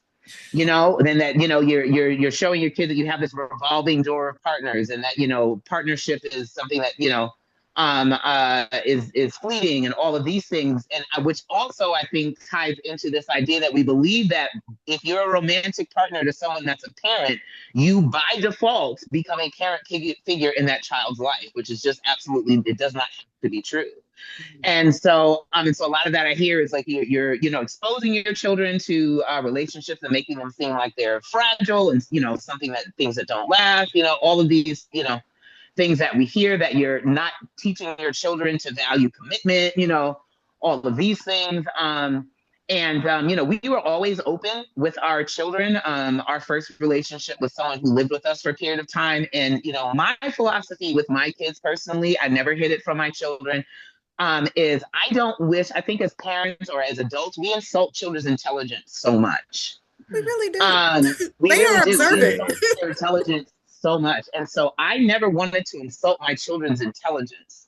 I also never wanted my children to not feel like they knew exactly who I was. I've had so many people that have had their parents die, and then they find out all these things about their parents that they just did not know. And so I always wanted my children to know exactly who I was. I never wanted to insult their intelligence. And I never wanted, another thing that you hear is like we're indoctrinating our children. I never wanted to do that with my kids. What I wanted to show my children is that there are options. You don't have to choose this as an option. All of my children right now currently are monogamous. I don't know how the fuck that happened. They're all monogamous. They're all straight. I'm like, what the hell? I think I get one, no, they're all monogamous. They're all straight. I'm not sure what happened, but you know what? I wasn't trying to raise polyamorous children. I was trying to raise children that knew that they had options. Absolutely. That they could have the relationships that they wanted to have. And so that to me is very important. And another thing that I say when people combat this, like revolving door of partners thing, I'm like, people are coming in and out of our lives all the time. Exactly. All the time. People are coming in and out of our lives. Our children are experiencing friends who move away and don't go to the same school, teachers whom they love, who they come out of their class and now they're in a different class with a different teacher. And so, to me, it's a site of showing people, my children, how to be present in their relationships with people, and then also how to be at peace and at ease, and to understand that, no relationship is permanent. My partners don't step into parenting roles with my children if that's not what they want to do. I don't invite my partners in to say you have to become a parent to my children. I very much framed my polyamory as this is an important person in mom's life, saying like my friends are important people in my life, and so I never made it like, okay, well now that, now, in our first polyamorous relationship, she did have a parent role because she lived with us. But most of the time, my children have just known my partners as just significant people in mom's life. They had interactions with them when they did. They didn't when they didn't. It was never forced on my partners to interact with my children if they weren't comfortable, and it was never forced on my children to interact with my partners if they're not comfortable. I very much was kind of like, hey, I just want my kids to know that they have options. I want them to know the truth about who their mom is, and I also want them to see that relationships don't have to look a particular way, that you can craft the relationships that you want to have. And honestly, polyamory for me, it improved my parenting, because what it taught me was when I had to unpack that my partners don't belong to me, that they are separate autonomous beings, that actually bled over into my children. And if I could tell a quick story, that where this happened for me, my first relationship was a triad. Like I said, she lived in the house with us. And one morning we were getting ready for school, and my daughter said, I want her to do my hair and not you. And I was upset. Okay. I was in my little feelings. We were already going through some stuff. And on my way to work, I called my husband. So I entered into polyamory with my husband, and we had 3 children at the time. So I called my husband on the way to work, and I'm screaming into the phone, crying, damn right, And I heard a still small voice say, no, they're not. They're not your children. They don't belong to you. And that moment I began to become polyamorous in my parenting. I began to go, how am I loving my children in a liberated way? How am I letting go of my ego? Like how Taylor was talking about with our communal parenting. Communal parenting, that requires a letting go, a shedding of the ego. Mm-hmm. And our parenting space and our culture is so egoic because of the nuclear family.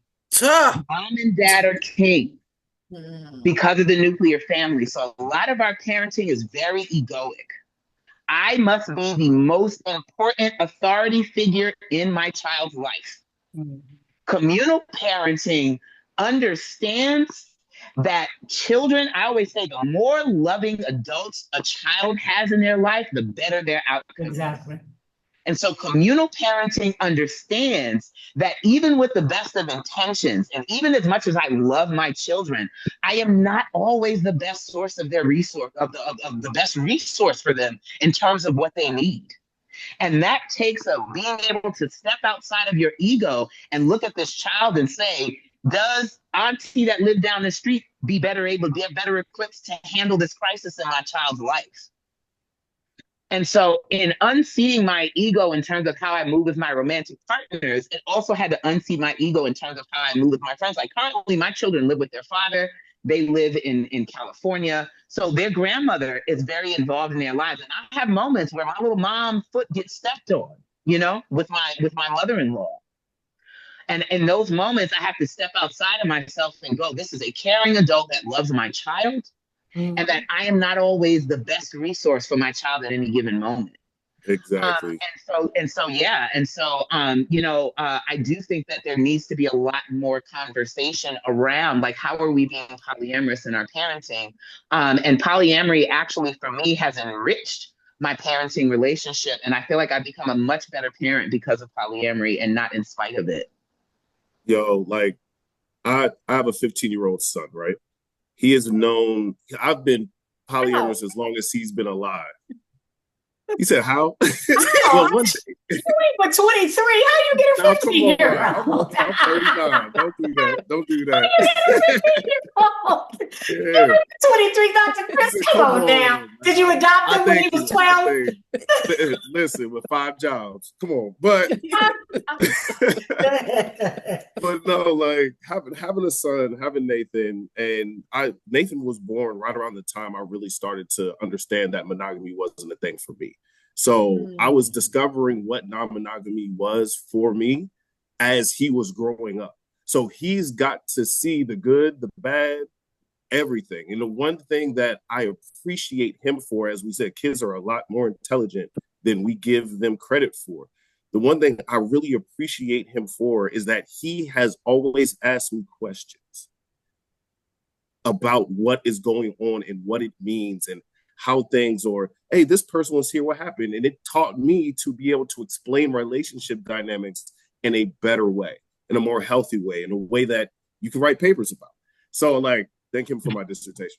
But, like, he, in having him, I've always been hyper careful about how I present non-monogamy. Because it's very easy, as we were talking about it earlier, because I'm a mass presenting individual, I'm a male of the human species. So the assumption that if they see me with multiple partners that happen to be femme or happen to be alike, that it's a polygamous thing.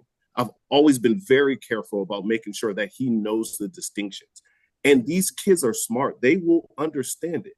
They absolutely will understand it if you give them the opportunity to explain, like to talk and have those conversations, and of course in an age appropriate way. But it's necessary. And our kids, I'll say for you, my kid is the greatest source of wanting to be an overall great partner to everybody I'm with, because I want him to see what it's like to be in health. And I think we all should want our children and the people around us to our maximum capacity that we are able to see what health is. And it doesn't have to look monogamous. It doesn't have to look straight. Somebody put in the chat, there's a thing called homonormativity. There absolutely is. If it doesn't have to be normative in any sphere, you can build your life and it can be. And as a parent, we can be living examples of the good, the bad, the triumphs, the boundaries, the tears, and the joy. All of that. When I don't know if when we kind of came out to our kids, they were no longer really kids.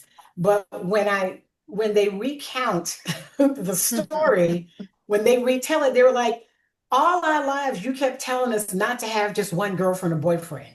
You kept talking about all. I said, well, that had nothing to do with polyamory. I was telling you, focus on your schooling.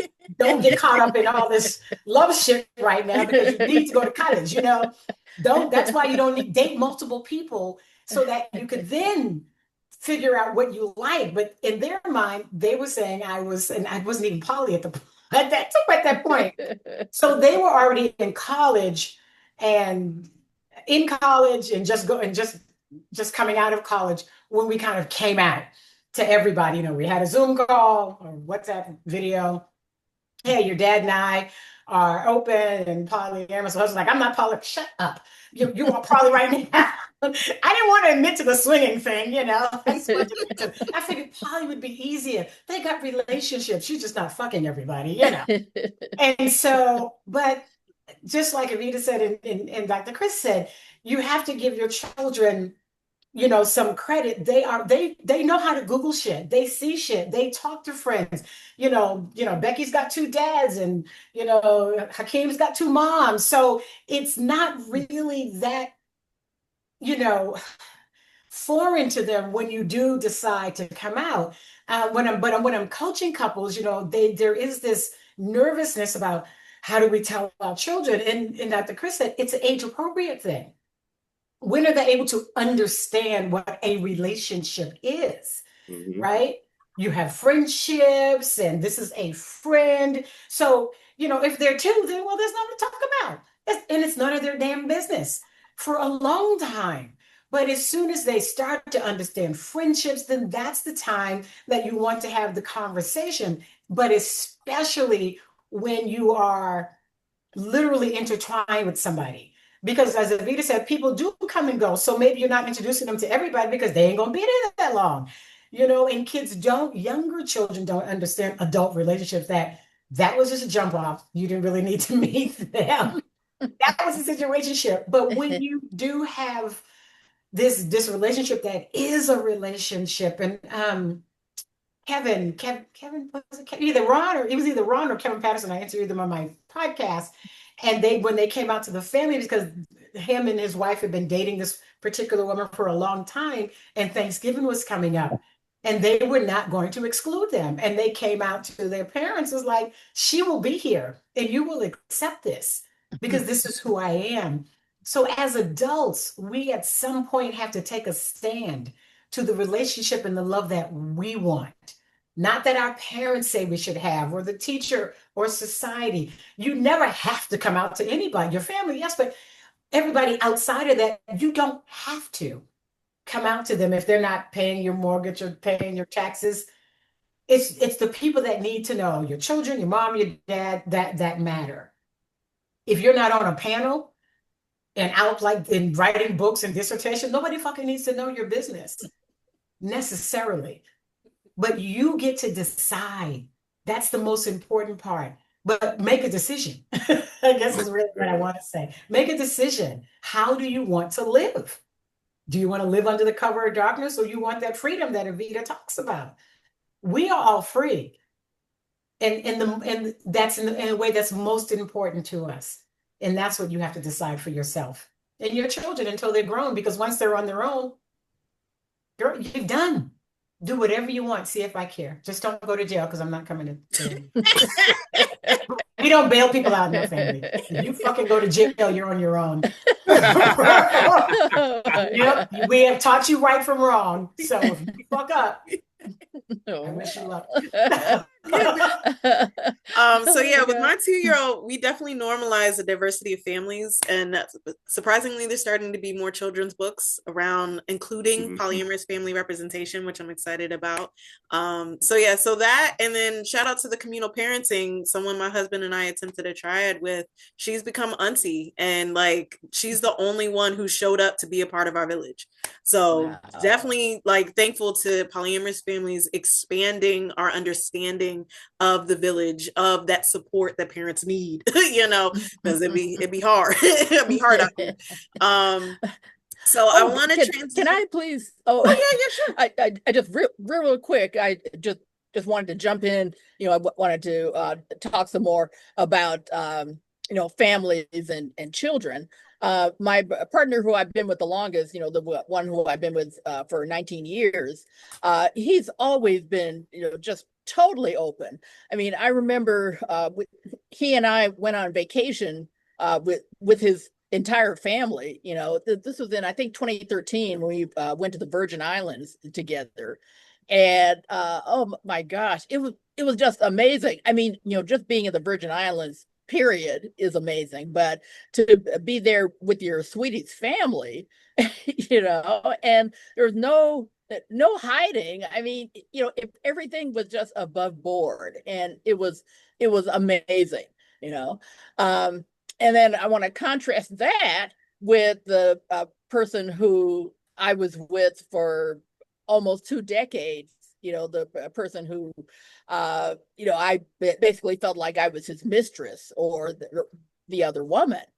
When we were talking earlier about how children are a lot smarter than we give them credit for, in the 1990s, I remember I used to call his home, you know, pretty frequently. You know, they still had landlines, you know, because it was the 1990s. And I would call their home, and, you know, I'd ask if he was there. A lot of the times, his daughter, who I think was 8 at the time, would answer the phone. And he told me about this one time when his daughter was kind of joking around with him. And, you know, she said, "So who's this Gloria person who keeps calling?" And I mean, he could have kept it really light, you know, and funny, but no, it was really serious to him. He told me that when she said that, when she asked that question, he got really embarrassed.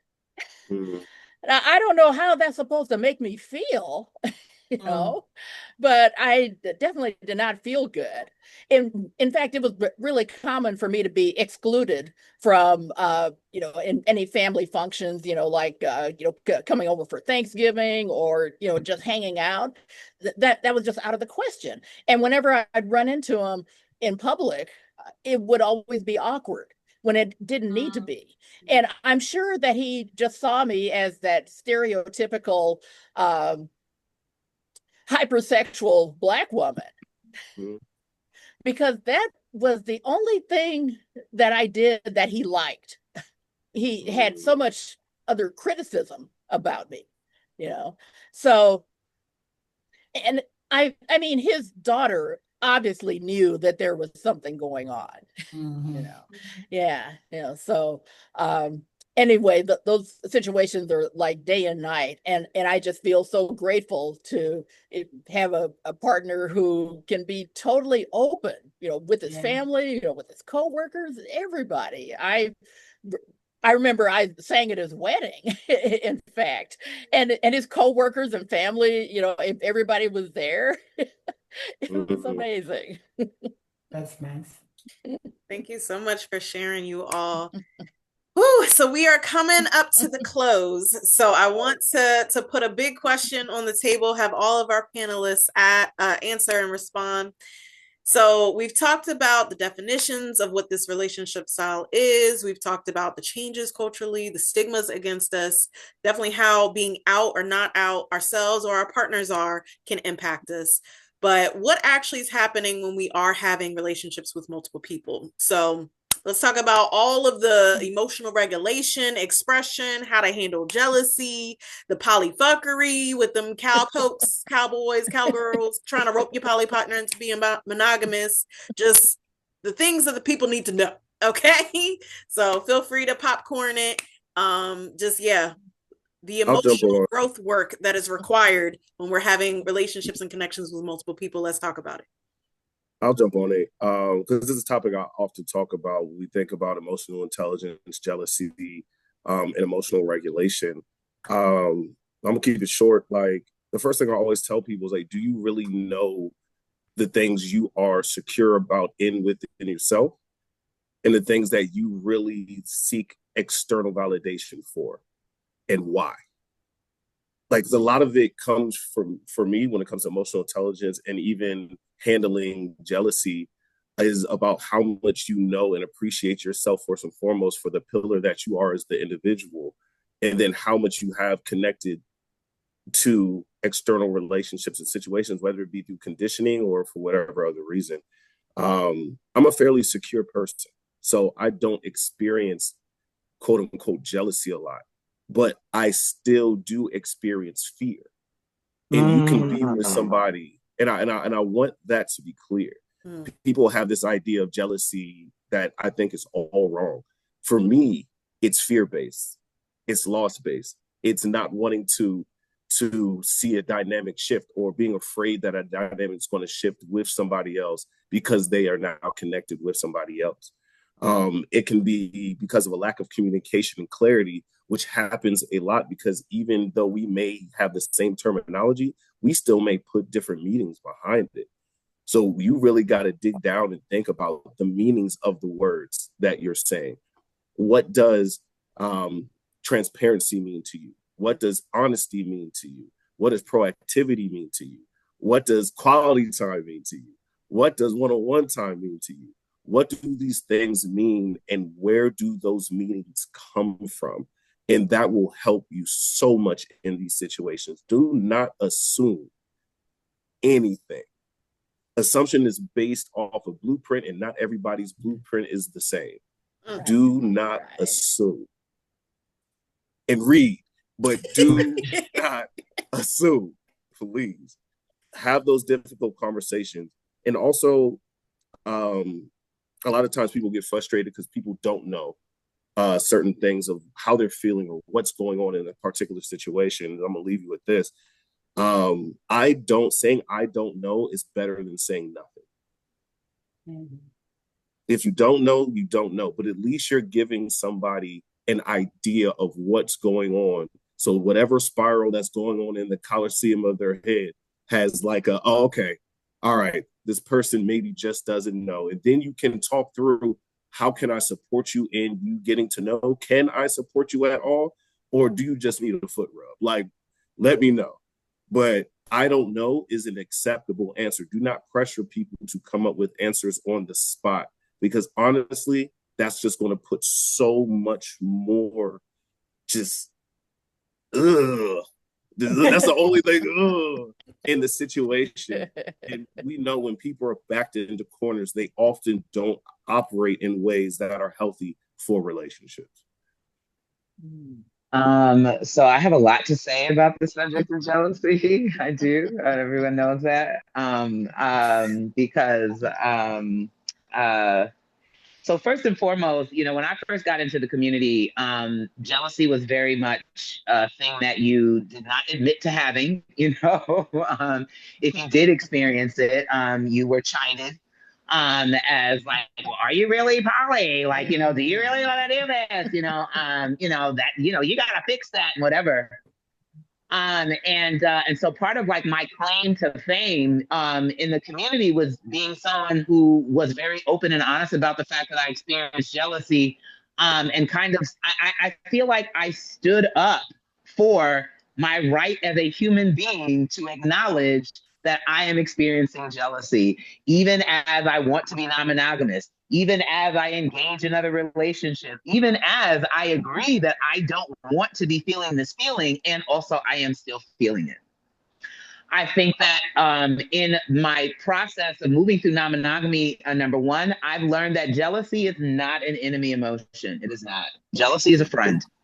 Mm-hmm. It is not. It's uncomfortable as hell. Yeah.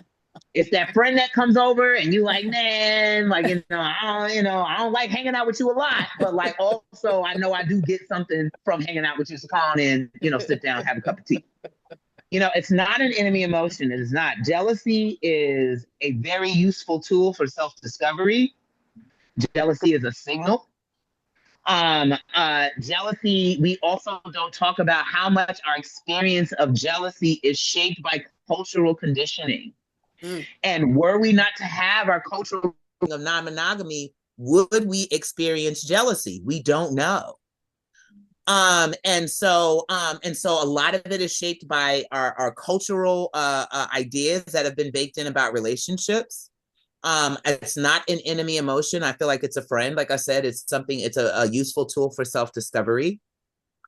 Also, people act like the absence of jealousy is the pinnacle character trait that you need for non-monogamy.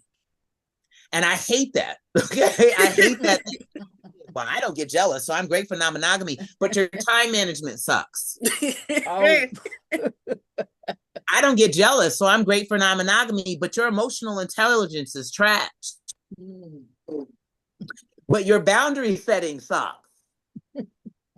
You don't know how to be present in multiple relationships, but you don't get jealous. Honestly, that don't say much. That just says me that you have one skill that can recommend you to polyamorous living, but it don't mean you have all of them. And it takes multiple skills to be able to be successful at polyamory, not just the fact that you do or don't get jealous. I also say that in the wide swath of human emotions, we all have an emotional index. In the wide swath of human, we all have an emotional index. Some emotions we experience to a high degree, some emotions we experience to a moderate degree, some emotions we experience a little to none at all. Like for me, two emotions I don't experience a lot: embarrassment and shame. Those are just not emotions that I experience to a high degree. Now, there are some people that shame rules their lives. And it's so foreign to me because I don't experience shame a lot. But jealousy is an emotion that I do experience a lot for my own reasons, for whatever it happens. When we stop looking at emotions as good or bad. Right. Good or bad. Emotions are information. They are data. They're not good. They're not bad. We have some that we like to feel and some that we don't like to feel. Mm-hmm. But even that is relative. Some people are not comfortable with happiness. They're not. And peace. Some people ain't comfortable with peace. Emotions are data. When we stop labeling them as good and bad, we can engage with them and have more agency in the space of our emotions. The behaviors that we choose, influenced by our emotions, we can, kind of digest and go, yeah, that's probably not a good behavior. This one is. But the actual emotions themselves are not bad. And we are not bad for experiencing, not some moral failing on your part, or you drank the monogamy Kool-Aid because you experienced jealousy. You're a human being. You're a human being. You can experience jealousy and compersion simultaneously. I have situations where I'm compersive for my partner and I'm also experiencing jealousy or envy. I think we don't have an understanding of the difference between jealousy and envy. We could talk about that, and that could be a whole nother, conversation. And so for me, what I have focused on in these last couple of years is understanding that I do experience jealousy. That is an emotion on my emotional index that I do experience, but that I have developed what I call an ethic of compersion. So regardless of whether or not I'm feeling compersive, which is fleeting sometimes for me, it comes and goes. It's contextual. Compersion is very contextual for me. So if I'm feeling well-resourced in my relationship and feeling like I'm treating well, compersion comes a lot easier for me. If I'm in a relationship with someone and there's issues in the relationship, I don't feel like I'm being treated well, compersion is a lot harder. So compersion is very contextual in terms of compersion, the feeling. But that doesn't mean that I can't have compersion, the ethic. And compersion, the ethic, is not absent of jealousy for me. Jealousy, I've engaged in non-monogamy and I still experience jealousy. I still experience envy. But I go, what are my principles? My principles are compersive. And my principles are less about what I'm feeling at any given moment. And what I am identified with, what my integrity is and what my principles are and who I want to be in the world. Because when you have that firm, you can experience whatever emotions you experience. Let's go. Yeah. You teaching me again, Avita. Yeah, right? I'm gonna stop there. I had something I don't like to say. Let's go. Teaching me again. Always learning from you. Anybody else want to popcorn and hop on to the question about the emotional growth work required? I'll say a few things, because this is the emotional things. When clients come to me, this is like the two things that is more than anything else. There's lots of stuff, but it's jealousy, insecurity and jealousy, and communication. And for people who are here, who are new, I like to say, first, you do not become exempt from your emotions just because you decided to open your relationship. You will always have every emotion in non-monogamy that you had in monogamy. Happiness, joy, sadness, insecurity, jealousy, anger, heavy like, lust, what feels like love. It doesn't go away. But on the jealousy aspect or insecurity that arises, you have to know that no one can steal somebody that does not want to go. And you cannot make somebody stay that is ready to leave. Come on now. Absolutely nothing. We all know men who've had, mistresses for 20 years on the side. She's like, I'm going to tell your wife, leave your wife. I'm not leaving my wife. Leave your wife. I'm going to go. Tell her I don't care. I love you. I love her. I'm not leaving. And we've heard or known about women 9 months pregnant who walked out on their husbands. No one can steal somebody that doesn't want to go. And you cannot make somebody say that is ready to leave. You want the person that wants you. You want that person to love you as you wish to be loved. And that's it. So jealousy is like every other emotion, like Avita says, you can manage it. And it is your check engine light. When it rises up in you, you have an opportunity to go, oh, fuck. Where did that come from? And that's your opportunity to look under the hood, not look over there like she did it, he did it. It's not them, it's you. So learning how to manage your emotion, and then going on what Dr. Chris said, asking enough questions. Oh, this is my shameless plug here. I have some cards coming out. They're all digital, called Say It Like You Mean It, where you get to ask the questions, because we somehow get into this, oh my God, this is so amazing. And we never ask the fucking questions. Some people I've known have been married 20 something years and never once asked their partner, so what kind of sex do you enjoy? Never. And you have to be able to be radically honest in this. Like you have to take that, I don't want them to know I want to gang bang. Have the fucking gangbang if you want it, or say you want it, even if you don't want it. But you have to ask the questions. And even when you are emotionally torn, you still have to say, I'm feeling some kind of way, without putting the blame on your partner or the situation, because it's not them, it's you. And it's your feelings. And lastly, a lot of us don't understand the difference between feelings and emotions. The emotion is that physiological, neurological thing that's happening to your body. The feelings is what you call it. Jealousy, envy, happiness, joy, lust. That's what the feelings. So understanding that difference will help you navigate all of the relationships, even with your boss or your children. But having that, like Dr. Chris says, read, damn it. Do some research about how you function as a human being, and meaning research yourself.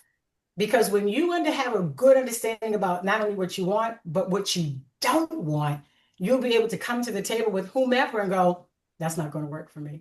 But I love that. No, don't want to do that. But that sounds really good. Can we pencil that in? Midnight, Sorry, going to the sex goddess side. I always want to pencil something in for midnight. So yeah, but that's my thing for the jealousy and emotions. It can, don't be afraid of your emotions. You can learn to manage it, even if it takes medication, but it can happen. And sometimes it does. Sometimes it does. Sometimes it's that natural medication too. Listen. Meditate. But all right, y'all, it is time to close it out. So the last question I'm gonna ask for my panelists, and definitely feel free to popcorn it around. What are your hopes for the future of our community? What would you like to see where we're just free to be? And what does that look like for you and your vision?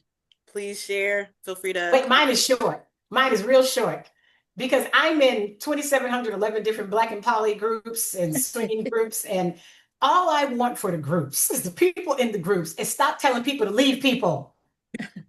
Every time somebody comes up with this is my situation and I'm really concerned and I don't understand, people go, that don't sound right. I would fucking leave. I'm like, stop telling people to leave people.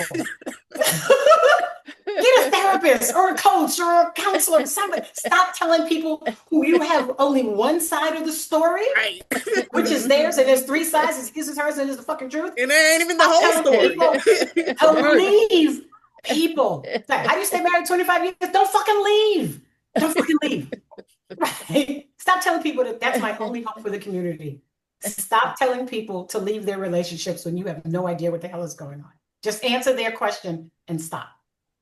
That's it. All right, I'm going to put something in chat real quick here. There's a couple of groups that I belong to. Well, the first group is the More Amore discussion group. It's an online discussion group, virtual. It's the second Sunday of every month, and so the next one takes place this coming Sunday. And then also there's the Facebook group, the PNW Polyamory BIPOC group, and and I give the link to it. But just know that this group is only for BIPOC folks. And you have to answer a lot of questions in order to get in. But I list these groups because that's really a huge part of my dream, is just to see more and more activities like this, where BIPOC and especially Black folks can get involved and can feel at home. Hear, hear. Yes, we definitely have to come together, y'all. Like, just being in a space, not only where we Black, but we also non-monogamous. How often are you in those spaces? Like, just think about it. So definitely blessed to have you all here. Anybody else want to share what their vision for the community looks like? Yeah. So I always tell people I'm a connection junkie, and that's why I do what I do. I'm a connection junkie. I love connection. I love connection. I'm a connection junkie. That's why I do what I do. It's because connection is such a core human need. It's it's such a core human need, and we make it so difficult. We make it so difficult unnecessarily. And in the Black community specifically, and I'm like getting emotional, so I'm like, girl, don't cry. But there's been so much stricture, so much division, so much strife, so much separation that I don't even think we know how anymore to connect to one another. We don't, because we were ripped from our homeland, we were ripped from our communities, we were ripped from our spiritual systems, we were ripped from our ways of living. And then they continue to sow discord in our community. And you can't go through that, having your spouse taken away, having your children taken away. You can't go through that for centuries without that doing something to you as a human being in terms of connection and wanting to connect to your people, wanting to connect to others.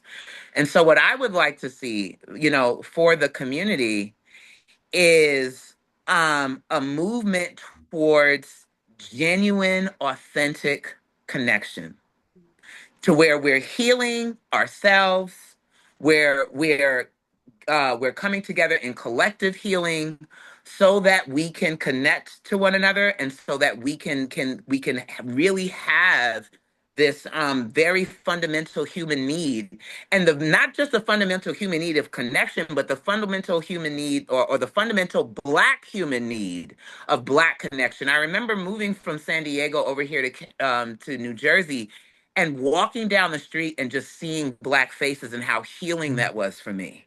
How healing that was for me to see those Black faces. And so a lot of the discourse that I see about, even just the discourse that I see with between Black men and women in dating, it makes me so sad right now. Because I'm like, we need each other. We need each other. We need to love one another. We need to care for one another. We need to support one another. We need to affirm one another. We need to encourage one another. And yes, polyamory is a way that I do that, but it's not the only way. And so I don't have this like polyamorous agenda to where I just want everybody to be poly. I'm like, no, I want us to learn what it is for us to be in liberated, healthy, genuine, authentic, intimately connected relationships, and to heal around how do we connect to one another so that there's not so much division and strife and separation in our communities, but that we're loving one another, we're affirming one another, we're sharing resources with one another, and we're strengthening one another as a community because we know how to connect. So yeah, that's my answer. Who you over here giving me goosebumps? Come on now. Oh my God. Did you want to go or I was going to go? You go. All right. I have three.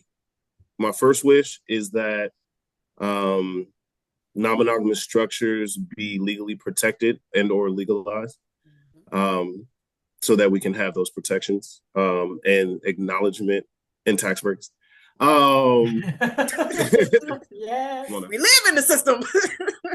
Come on now. Two, I really hope that people look at non-monogamy that people stop looking at non-monogamy as a form of escape and more so a form of integration. I really would love that. And lastly, I really wish that I could go to a dope ass like non-monogamous wedding and party my ass off, because that would be amazing. I want to see. I love connection. I love parties. I want to see, and I love weddings, open bar. But all of that. Come on. I want to see those type of connections be venerated and shown out the way that others are. I really want to. So anybody, let me know. I'll be there. That sounds like a good time, Dr. Chris. It sounds like a good time. Did you want to share your vision for the future of the community? It's been touched on by several people in several different ways. I don't want to push this out any farther. Right. Well, thank you so much for everyone being here. I so appreciate everything. Did you have something, Taylor? I was saying thank you for having us. It was great. Oh, yes. Thank you to our panelists for being here. This conversation has been so fulfilling and just, it's filling my spirit in here. So thank you so much for our panelists. Thank you everyone who was able to attend. I will be sending out the recording, once it's available. It will be available on my YouTube channel, LifeIsRocqi. That's ROCQI. It will be in the email. Let's see. I'm also going to include the book resource list because I saw that in the comments. The music playlist, saw that. We're gonna have some goodies in the email following, but we weren't able to get to any questions from our audience, so we might have to do a take two. Coming together and having this space, because it was an amazing discussion. We touched on so many things, and it's only gonna need to continue, Yes. So thank you so much. I want to end with where people can find our panelists. Again, I will also include this in the email to our attendees.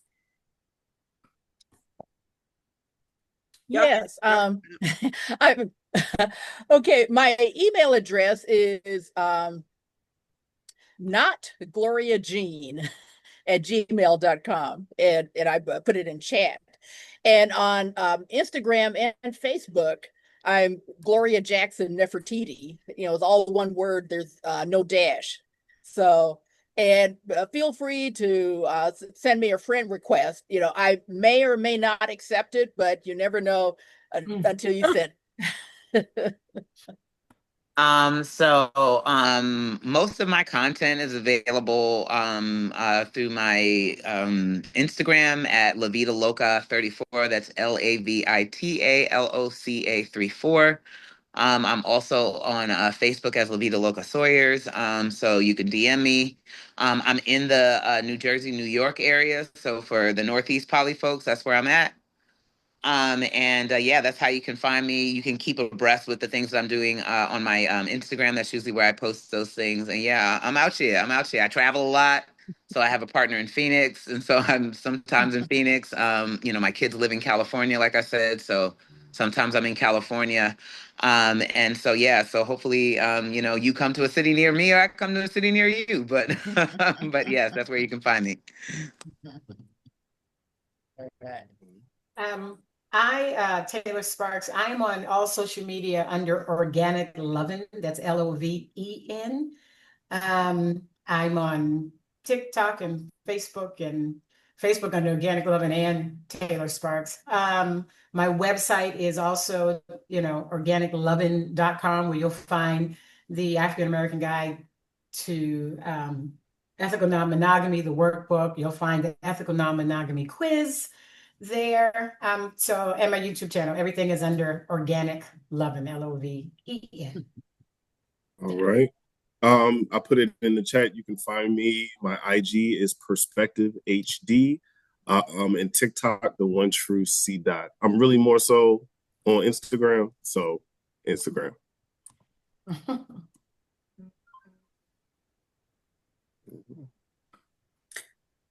Gato, we can just find you in the Black and Poly Facebook group. Anywhere else you want to shout out that they can find you? I'm a laconic stoic. So what? Yeah, the Black and Poly group is probably the better place, but I also respond to some direct emails with questions, and that's katocooks@yahoo.com. Everything else, any other place you find me is either related to my professional life or some other stuff I'm doing. Gotcha. All right. So if you have more questions for our panelists or just further conversations, I'm going to put the email address you can email me at. It's manifestrealitieshc@gmail.com. Email me those questions. We'll see what the next year looks like. I don't know, polyamory day is in November. We'll see, but yeah, definitely an ongoing conversation within this community. So thankful for everyone who was able to attend, for all of the donations. Thank y'all. And thank you again to our just esteemed panelists. It was an amazing conversation. I'm so honored to have been able to have this space with you all. But with that, happy non-monogamy visibility. Check out weekofvisibility.com. Check out the other events. It's over 25 events, virtual and in person, across 7 countries, y'all. Like, This is not a moment. This is a movement, okay? So excited to be a part of the Week of Visibility for Non-Monogamy created by Open. So yes, definitely check out the other events, and you all take care of you and have a beautiful day. Thank you. Thank you for the opportunity. Thank you to all the panelists. I loved everything that everyone had to say. Yeah, this was great. This was great. Shout out to all of y'all. Much love. Okay. Yeah. We got to catch up, Evita, because you disappeared the other weekend. She be disappearing. You know what I'm saying? I know. I had to search the internet to find her. Like, where you at? Where are you now? I'm on my way to your DMs, Chris. I promise you. Okay. Bye, guys. Bye. Bye.